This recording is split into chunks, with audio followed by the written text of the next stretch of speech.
Io non sono certo uno sponsor del governatore Zaia. Se fossi un Veneto, se avessi votato nel Veneto, non avrei votato per lui e oggi sarei all'opposizione. Ma quando vedo che di fronte alla post-pandemia, speriamo, perché ci sono segnali in Inghilterra e nel mondo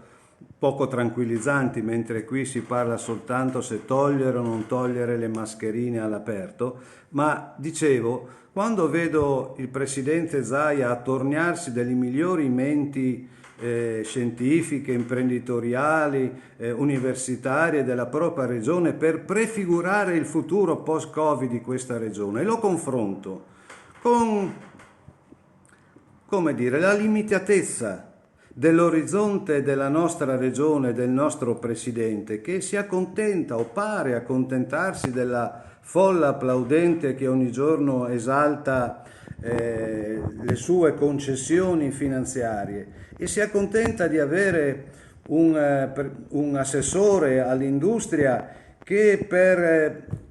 testimoniare l'attrattività del proprio territorio si accontenta di elencare, come fosse un rappresentante di commercio, le agevolazioni che è in grado di assicurare, come se gli imprenditori, certo interessati ai vantaggi economici, finanziari, fiscali, ma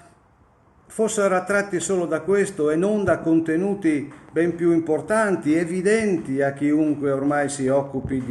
di economia, di industrializzazione, di futuro.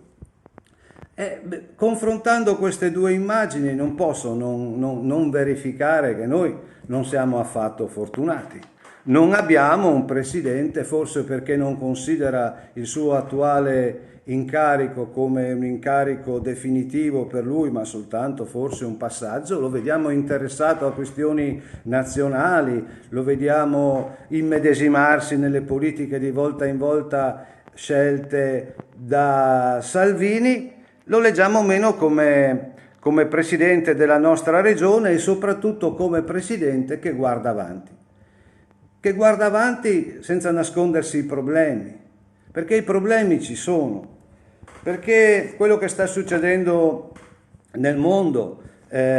una ripresa inflattiva di cui ancora non conosciamo bene la natura, ma che già testimonia e già ha manifestato una crescita dei tassi a partire dai prossimi anni, con quello che significa per il nostro livello di indebitamento di debito pubblico, le carenze forti nel mercato delle materie prime, i temi del lavoro, i temi dei licenziamenti, delle politiche attive del lavoro forti, come strumento forte per aggredire anche un'esigenza altrettanto importante dei finanziamenti per le imprese: trovare personale